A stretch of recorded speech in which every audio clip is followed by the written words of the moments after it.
શ્રી સ્વામિનારાયણ ભગવાનની જય. અક્ષર પુરુષોત્તમ મહારાજની જય. ગુરુ હરિ પ્રમુખ સ્વામી મહારાજની જય. ગુરુ હરિ મહંત સ્વામી મહારાજની જય. સુરત અક્ષરધામ મહોત્સવની જય. કાર્યકર સુવર્ણ મહોત્સવની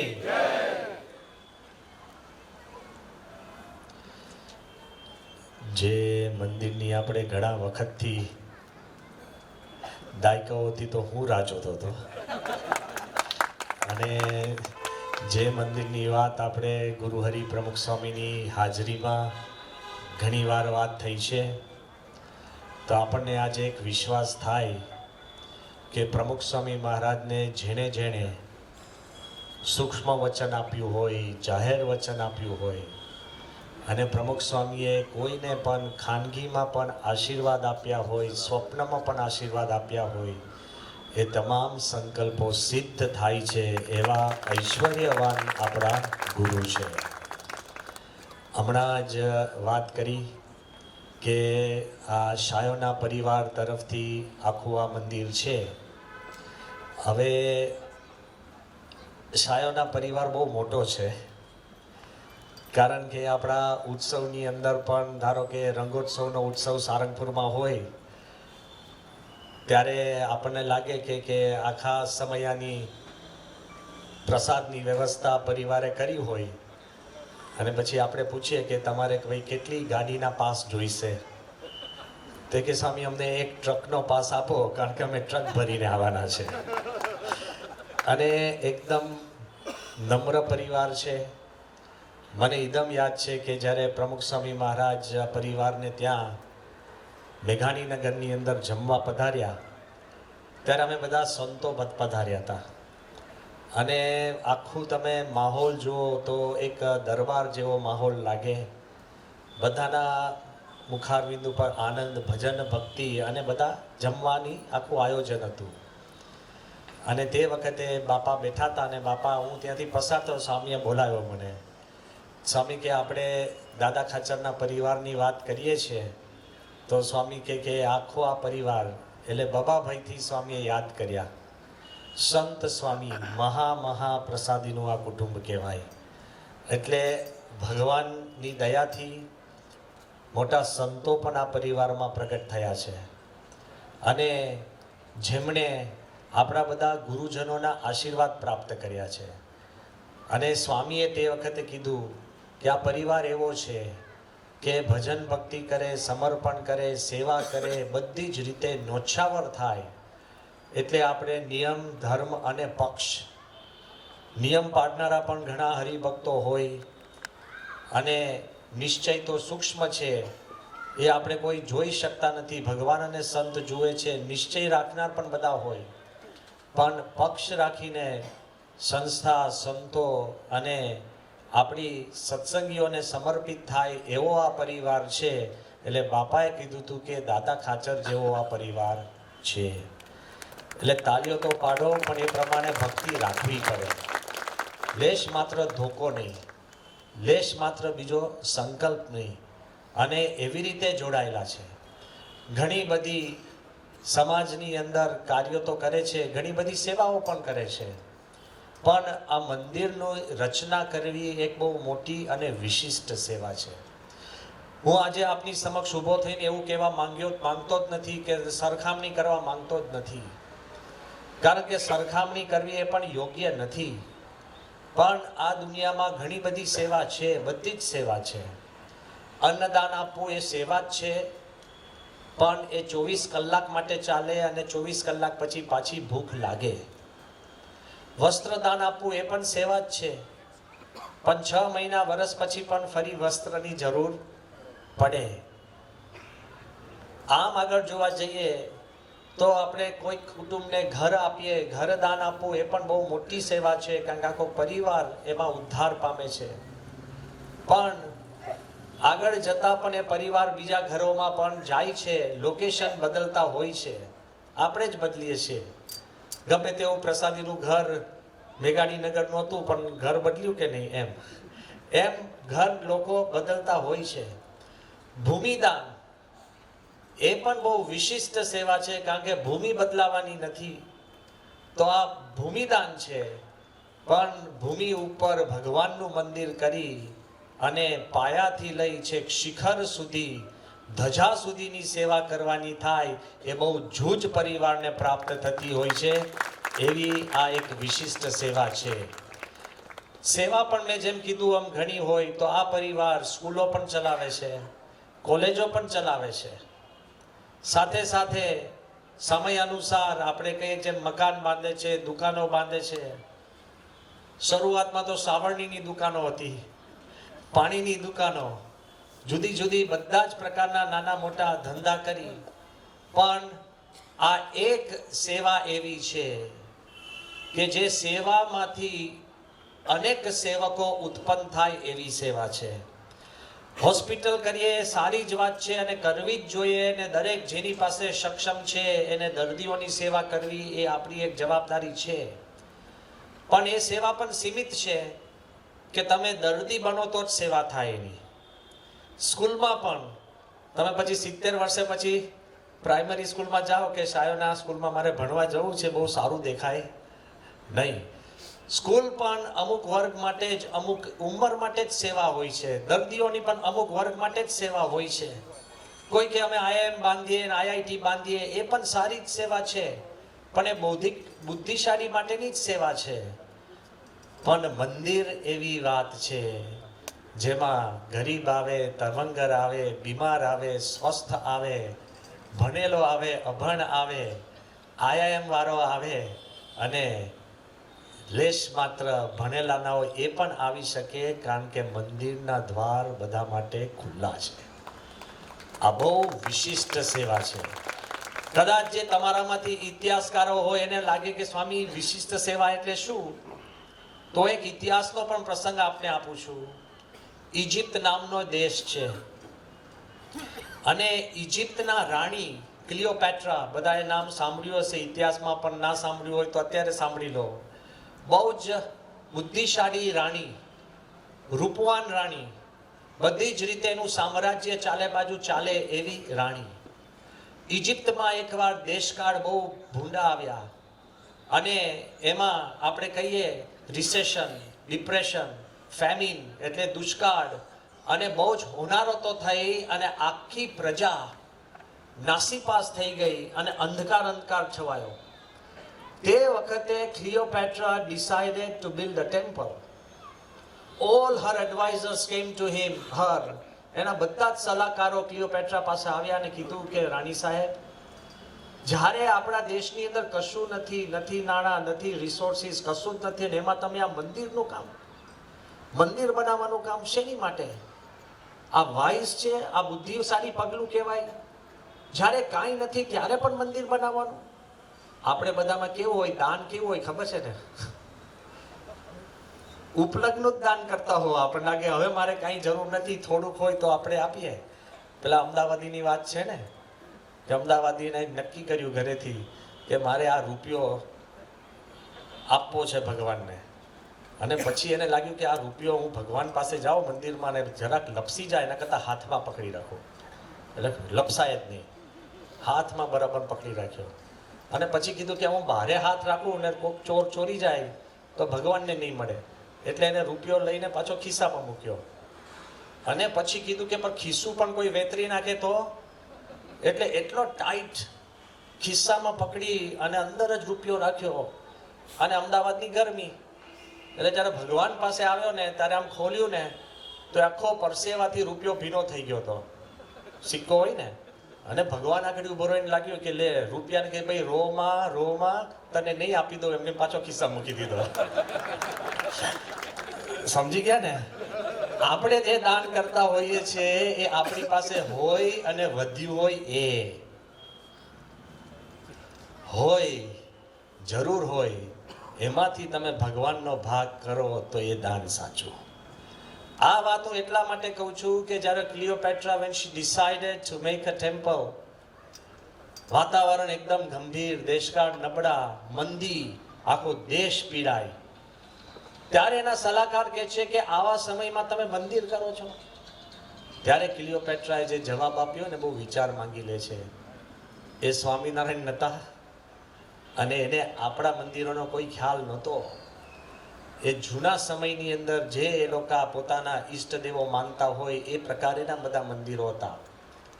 અને એને એક બહુ સારો જવાબ આપ્યો કે ઇન ટાઈમ્સ ઓફ ડિપ્રેશન, જ્યારે મંદી હોય અને તે વખતે people are robbed of hope and faith, લોકોમાંથી શ્રદ્ધા ગુમ થઈ જાય છે અને આશા જતી રહે છે, લુપ્ત થઈ જાય છે.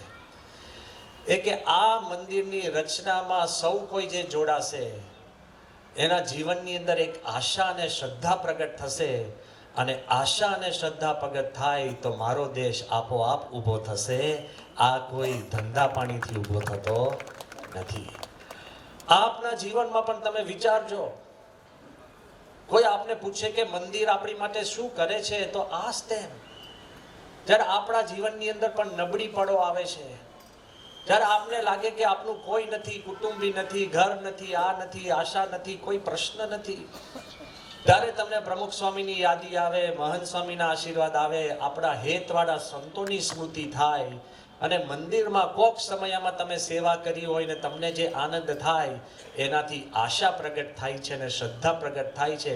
આપોઆપ આપ બેઠા થશો. The strength of the mandir is what it is, an ocean of faith and hope. આ જે મંદિર બને છે એમ માનતા નહીં, કારણ કે હવે જ્યારે સંસ્થાની અંદર તમે મોટા મોટા અક્ષરધામો જોઈએ, આપણે દિલ્હી, ગાંધીનગર, રોબિન્સવિલ અને હવે સુરતનું અને આપણા એક પછી એક લંડનનું મંદિર, શિકાગો મંદિર, ટોરોન્ટોનું મંદિર, આપણે આબુધાબીનું મંદિર, એમ જુદા જુદા મંદિરો જોઈએ ત્યારે આપણને લાગે કે અમારું શાયોના સિટીની અંદર આ સંસ્કાર ધામ જે દેખાય છે એનો શું અર્થ?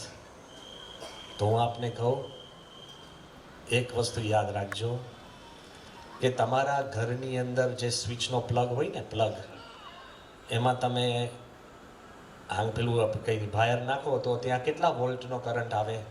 200. મોટેથી બોલો, કેટલાનો આવે? 240, બરાબર. અને રાષ્ટ્રપતિ ભવનની અંદર પણ ઇલેક્ટ્રિકનો પ્લગ હોય ત્યાં કેટલા વોલ્ટનો કરંટ આવે? 240, બરાબર. આપણું નાની ઓફિસ હોય ત્યાં કેટલા વોલ્ટનો કરંટ આવે? 240. કોઈકનો પાનનો ગલ્લો હોય અને ત્યાં તમે પ્લગ નાખ્યો, કેટલા વોલ્ટ આવે? અને જે આપણા ઝૂંપડપટ્ટીની અંદર લંગર નાખીને કરંટ લે છે, કેટલાનો આવે? 240. રાષ્ટ્રપતિ ભવન હોય કે એક ઝૂંપડી હોય, કરંટ તો 240 જ છે. અક્ષરધામ હોય કે આબુધાબી મંદિર હોય કે શાયોના સિટીની અંદર આપણું મંદિર હોય, ત્યાં ભગવાનનો કરંટ તો 240 જ છે. ભગવાન સ્વામિનારાયણ ગુણાત્યાન સ્વામી અને ગુરુ પરંપરાની પધરામણી થવાની છે. એટલે જે અહીંયા પ્રાર્થના કરશે એ બધાની પ્રાર્થના ભગવાન સાંભળશે અને આપણા સંકલ્પો પૂરા કરશે. જે આ મંદિરમાં મદદ કરશે. પણ કદાચ કોઈકના મનમાં હોય ને કદાચ સાયોના પરિવારના મનમાં એમ થાય કે આ સાયોના પરિવારનું મંદિર, ઇટ ઇઝન્ટ. અમારો ધર્મ છે તમારો આભાર માનવો અને તમારો ધર્મ છે કે આ કાર્ય કરીને, મોટેથી બોલો, ભૂલી જવાનું ને. Once you give is no longer yours. આ દુનિયામાં હું આપને એક પ્રશ્ન પૂછીને અહીંયા પૂરું કરું.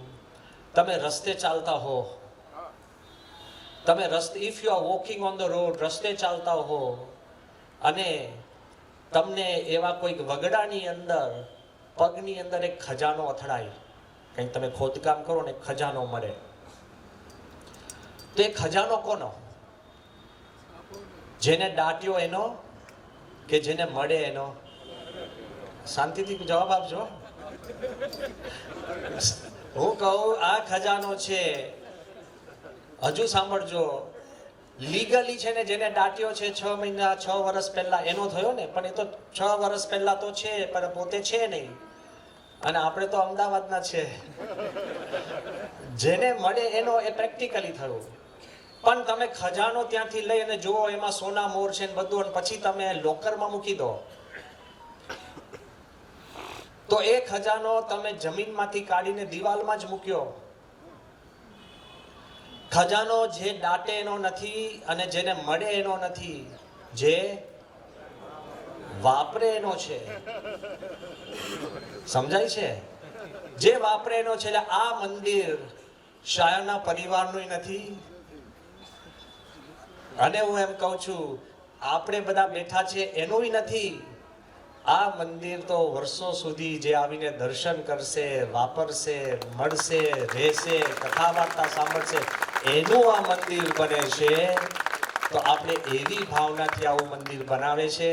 આ પરિવાર ખૂબ પ્રેમાળ છે, ભક્તિવાળું છે. અને આજે પણ હું જાહેરાત કરું કે આબુધાબી જ્યારે મંદિર બન્યું ત્યારે આવી જ ખાત વિધિ હતી. અને એ ખાત વિધિ 2019ની અંદર જ્યારે થઈ, રાજા મહારાજાઓ આવીને ઈંટ મૂકી, મહંત સ્વામીએ એમાં પુષ્પ પધરાવ્યા. અને તે વખતે જ્યારે આપણને સંકલ્પ થયો કે આપણે ત્યાં કોઈ પણ જગ્યાએ આબુધાબીની અંદર ઈંટનું કોઈ પણ બાંધકામ નથી, પ્રીકાસ્ટ મોટા કોન્ક્રીટ બ્લોક્સ જ હોય, નોટ એટ ઓલ આવી ક્લે બ્રિક્સ છે જ નહીં. તે વખતે અમને સંકલ્પ થયો તો આપણને અહીંથી 20 લાખ ઈંટો શાયોના પરિવારે છે અહીંથી કન્ટેનર લોડમાં મૂકી છે. આખા મિડલ ઇસ્ટની અંદર પહેલામાં પહેલું પાયામાં જેટલી ઈંટો ગઈ છે એ બધી જ આ પરિવારની છે. જેટલા લોકો ત્યાં આવે, દર્શન કરે, જે રાજી થાય, પોતાનું જીવન બદલે, એ બધામાં આપના પરિવારનો એક પુણ્યનો ભાગ છે. You are very close to Swami, very close to Mahant Swami. બધી જ પ્રકારે સેવા કરે છે. લેશ માત્ર માન અભિમાન નથી, પણ મોટું યાદ રાખજો, ધંધા પાણીમાં બધાને એમ લાગે કે મારી પાસે આટલા પૈસા હોય તો હું સારા ધંધા કરું. ફાઇનાન્શિયલ કેપિટલ બધા જેમ કે સ્વામી મારે બહુ કરવું છે પણ પૈસા નથી. તો પહેલા એક્સપર્ટ્સ એવું કહેતા કે ફાઇનાન્શિયલ કેપિટલ પૈસા હોય તો ધંધો થાય. હવે બધા માનદાતાઓ એવું કહે છે હ્યુમન કેપિટલ, પૈસા તો હોય પણ તમને યોગ્ય માણસો ના મળે, હ્યુમન કેપિટલ ના હોય તો તમારા પૈસાનું પણ દેવાળું કરે. પૈસા કામના નથી, હ્યુમન કેપિટલ અગત્યનું છે. પછી લોકો કહે છે કે તમારી પાસે માણસો હોય પણ મૂલ્યવાન ના હોય, મોડા આવતા હોય, જૂઠું બોલતા હોય, કામ ના કરતા હોય, થોડી ચોરી કરતા હોય, તો શું કામના? માણસો તો છે જ, સગાવાલા જ હોય, શું કામના? તો હવે કહે છે કે ફાઇનાન્શિયલ કેપિટલ કરતા વધારે અગત્યનું છે હ્યુમન કેપિટલ. એના કરતા વધારે અગત્યનું છે વેલ્યુ કેપિટલ, મૂલ્ય કેપિટલ. પણ બહુ જ મોટા દુનિયાના ફાઇનાન્શિયલ એક્સપર્ટ વર્લ્ડ ઇકોનોમિક ફોરમમાં એમને વાત કરી અને જ્યારે મંદિર આવે ત્યારે મને કીધું રહી ડાલ્યો કે સ્વામી મોસ્ટ ઇમ્પોર્ટન્ટ ફેક્ટ ઇઝ, જોવા જઈએ તો most important fact is harmony capital. Harmony capital એટલે કહેતા કે સંપ એક પ્રકારનું ધન છે, સંપ સંપત્તિ છે. સંપ ના હોય ને તો પૈસાદાર કુટુંબ હોય પણ ખુવાર થઈ જાય છે. સંપ ના હોય તો દેશ પણ બરબાદ થઈ જાય છે. સંપ ના હોય તો તમારો સત્સંગ પણ નષ્ટ થઈ જાય છે. સંપ ના હોય તો પરિવાર પણ તૂટી જાય છે. મારી એટલી જ વિનંતી કે આખા પરિવાર, આપ પણ પોતાના પરિવારમાં એક પ્રકારનો સંપ જળવાય એવું વાતાવરણ ઊભું કરજો. એ જ આજના દિવસે પ્રાર્થના. બહુ જ મોટી સેવા છે. અમે પણ રાજી થયા કે અમારે પણ હાજરી આપી શકી, કારણ કે આ દાયકાઓથી હું રાહ જોતો હતો અને હવે દાયકાઓ લગાડતા નહીં. અદ્ભુત મંદિર કરજો અને ભરપૂર મંદિર કરજો, એ જ પ્રાર્થના. શ્રી સ્વામિનારાયણ ભગવાન.